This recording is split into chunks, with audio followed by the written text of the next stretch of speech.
Hello दोस्तों, नमस्कार, जय हिंद, जय भारत। आज बात करने वाले हैं डिजीज ऑफ नर्व सिस्टम के बारे में बात कर रहे हैं। यानी बता दूं कि दिमाग या स्पाइनल कॉर्ड और तंत्रिका से जुड़ी बीमारियां के लक्षण और परिचय के बारे में उसके बारे में बात कर जा रहा हूं। ठीक है, अगर आप मेरे चैनल पर नए हैं तो मेरे चैनल को सब्सक्राइब कीजिएगा, सपोर्ट कीजिएगा, बेल आइकन को हिट कीजिएगा, शेयर जरूर कीजिएगा ताकि हर व्यक्ति की जानकारी मिल सके। ठीक है, बता दूँ इसमें क्या होता है कि स्पाइनल कॉर्ड या नर्व सिस्टम में देखा जाता है कि दिमाग, स्पाइनल कॉर्ड और तंत्रिकाओं को प्रभावित करने वाली समस्याओं को न्यूरोलॉजिकल बीमारी भी कहा जाता है। ठीक है, इसमें ये भी देखा जाता है कि न्यूरोलॉजिकल लक्षण एक बीमारी के कारण होने वाले लक्षण होते हैं। जैसे देखा जाता है कि जो तंत्रिका के एक भाग या सभी को प्रभावित करते हैं बहुत अलग अलग हो सकते हैं। देखा जाता है क्योंकि तंत्रिका तंत्र के शरीर की बहुत सारी अलग अलग गतिविधियों को नियंत्रित करता है। ये भी होता है कि लक्षणों में जैसे होता है जैसे सिर दर्द, पीठ में सहित दर्द के सभी रूप शामिल हो सकते हैं। ये भी देखा जाता है कि मांसपेशियों की त्वचा की संवेदनशीलता, विशेषता को बोध करना या नज़र, स्वाद और गंध का श्रवण शक्ति, ये भी होता है कि तथा अन्य इंद्रियां समान रूप से कार्य करने के लिए तंत्रिका पर निर्भर होती है। देखा जाता है कि इस प्रकार की न्यूरोलॉजिकल लक्षणों में मांसपेशियों की कमजोरी या समन्वय में कमी भी होता है। साथ साथ भी देखा जाता है कि त्वचा में असमान संवेदनशीलता भी होता है तथा नज़र, स्वाद या गंध और सुनाई देने की समस्या में भी आपको हो सकता है। साथ साथ ये भी देखा जाता है कि न्यूरोलॉजिकल बीमारी नींद को प्रभावित कर सकती है, जिससे व्यक्ति को सोते समय चिंतित या उत्तेजित हो सकता है। इस प्रकार की दिन के दौरान या थका हुआ महसूस कर सकता है और उसे नींद भी आती होगी। ठीक, इसमें भी देखा जाता है कि न्यूरोलॉजिकल लक्षण मालूम हो सकते हैं, जैसे कि एक पैर जो सो गया हो और यह जीवन घातक जैसे कि आघात के कारण भी हो सकता है। ठीक है, अब इसमें बात करते हैं कि एक न्यूरोलॉजिकल लक्षण क्या क्या होता है। बता दूं, एक न्यूरोलॉजिकल लक्षण बहुत सारे हो सकते हैं, जिससे में देखा जाता है कि न्यूरोलॉजिकल लक्षण एक बीमारी के कारण होने वाले लक्षण होते हैं जो तंत्रिका तंत्र के एक भाग या सभी को प्रभावित करते हैं। ये बहुत अलग अलग हो सकते हैं। इसमें देखा जाता है क्योंकि तंत्रिका तंत्र शरीर की बहुत सारी अलग अलग गतिविधियों को नियंत्रित करता है और लक्षणों में दर्द के सभी रूप शामिल हो सकते हैं और इस में मांसपेशियों के कार्य, संवेदनशीलता या विशेष बोध या नज़र या स्वाद या गंध और श्वसन शक्ति या ये भी होता है, जैसे कि नींद, जागरूकता या चेतना और मानसिक कार्य में कन्वेंशन भी शामिल हो सकते हैं। इसमें देखा जाता है कि भी देखा जाता है कि इसकी अपेक्षा की न्यूरोलॉजिकल के लक्षण भी देखा जाता है। इसमें ज़्यादा इसमें 3 पॉइंट देखा जाता है। दर्द में देखा जाता है कि पहला किसी पीठ में दर्द होगा आपको, गर्दन में दर्द होगा आपको और सिर में दर्द होगा। ठीक है, एक लास्ट पॉइंट आता है तंत्रिका मार्ग के साथ दर्द, जहाँ से तंत्रिका मार्ग जहाँ जुड़ा होता है उसमें भी आपको दर्द हो सकता है, जैसे कि ये भी हो सकता है, जैसे साटिका या सिंगलंग में भी हो सकता है। ठीक है, अब बात करते हैं कि मांसपेशियों का ठीक से कार्य न करना। ये भी देखा जाता है कि मांसपेशियों के ठीक से कार्य न करना आपको हो सकता है तंत्रिका तंत्र में गड़बड़ी हो सकता है। ठीक है, देखा जाता है इसमें कि इसे हो सकता है जैसे कि कमजोरी, कंपन, शरीर के एक हिस्से का कमरबंद ढंग से हिलना या लंकवा भी हो सकता है। अनैच्छिक बिना अपनी इच्छा की गतिविधि जैसे कि टिप्स हो सकता है, जिसे चलने में असामान्य समस्या उत्पन्न हो सकती है या गद्दा या ये भी होता है खराब समन्वय करने से मांसपेशियों में ऐंठन भी हो सकता है।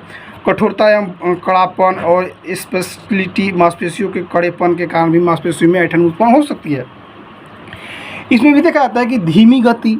ठीक है, इसमें ये भी देखा जाता है कि अनुभूति में बदलाव भी दिखा जाता है, जैसे कि त्वचा में सुन्न होना या झुनझुने या सुई चुभने की अनुभूति, ये भी हो सकता है। हल्के स्पर्शों के लिए बढ़ी हुई संवेदनशीलता, जिसको बोलते हैं हाइपर सेंसिटिविटी।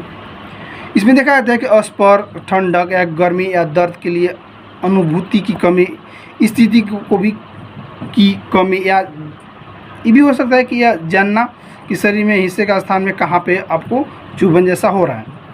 इसमें देखा जाता है कि इसे विशेष समझ में बदलाव आने पर क्या होता है कि गंध और स्वाद की गड़बड़ी, विजुअल मति भ्रमण, ये हो सकता है आंशिक या पूर्ण नज़र की कमी या दोहरी दृष्टि या बहरापन भी हो सकता है। ठीक है, किसी किसी में भी होता है कि कानों में बजने वाली घंटी या अन्य ध्वनियाँ टिनिस हो सकते हैं। ठीक है, इसमें भी लक्षण देखने को मिल सकता है। इसमें लक्षण देखने को मिल सकता है जैसे कि वर्टिगो या असंतुलित होना या निगलने में कठिनाई होना या त्रिकाट या डिस्फ्रिया भी हो सकता है। ठीक है, इसमें भी हो सकता है जैसे कि नींद की समस्या भी उत्पन्न हो सकता है। इसमें क्या होगा कि सोने या सोते रहने की कठिनाइयाँ हो सकती है, नींद के दौरान अनियंत्रित पैर हरकतें करना।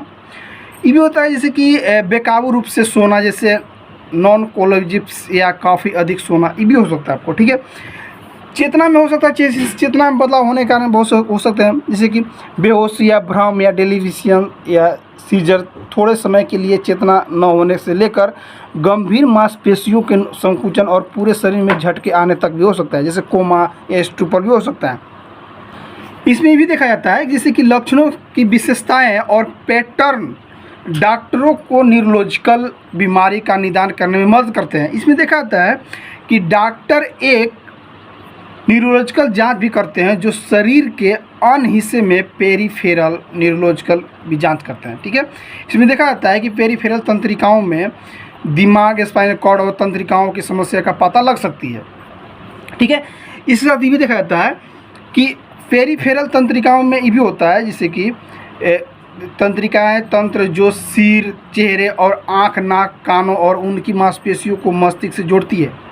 ये कौन होती है? पेरीफेरल तंत्रिका तंत्र होती है। ठीक है, अब बात करते हैं स्पाइनल कॉर्ड में। इसमें क्या होता है कि स्पाइनल कॉर्ड में देखा जाता है कि आपकी बॉडी शरीर से जोड़ने वाली तंत्रिकाएं यानी स्पाइनल तंत्रिकाएं के 31 जोड़े होते हैं।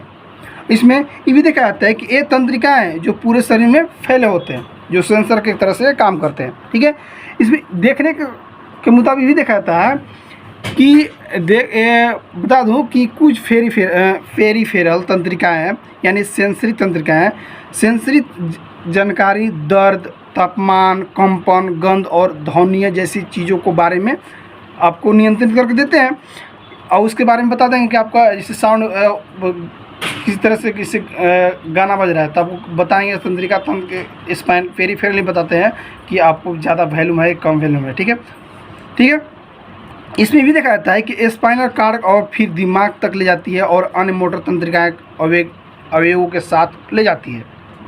इसमें भी देखा जाता है कि जो स्पाइनल कार्ड के माध्यम से दिमाग में मांसपेशियों की गति को नियंत्रित करती है, अभी भी अन्य जिन्हें ऑटोमिनिक तंत्रिकाएं कहा जाता है, शरीर के और बाहरी वातावरण के बारे में जानकारी देती है। साथ साथ ये भी होता है कि आंतरिक अंगों से मिलकर जाती, जैसे कि रक्त वाहिकाएँ, पेट, आंत, लीवर, किडनी और ब्लैडर। इस जानकारी की प्रक्रिया में ऑटोमोनिक तंत्रिकाएं उन अंगों को उत्तेजित करती है या उन्हें बाधित भी करती है। ये भी देखा जाता है कि तंत्रिकाओं की किसी व्यक्ति के सचेतन प्रयास के बिना आप अपने स्वतः रूप से काम कर सकते हैं। ठीक है, इसमें देखा जाता है कि यदि मोटर तंत्रिकाएं क्षतिग्रस्त हो जाती है तो मांसपेशियों कमजोर हो जाती है। यह भी होता है जैसे लंगवाग्रस्त हो सकती है। यदि सेंसरी तंत्रिकाएं खराब हो जाती है तो असमान संवेदनताएं महसूस भी हो सकती है। और ये भी देखा जाता है कि संवेदना, दृष्टि या कोई अन्य समझ कमज़ोर हो सकती है या खो सकती है। इसके साथ ये भी होता है यदि ऑटोमिनिक तंत्रिकाएं खराब हो जाती है तो वे जिस अंग को विनियमित करते हैं वह ठीक से काम नहीं कर सकता है। उदाहरण के लिए जब कोई व्यक्ति खड़ा होता है तो ब्लड प्रेशर समान रूप से नहीं बढ़ सकता है और व्यक्ति हल्का महसूस कर सकता है। ये भी हो सकता है।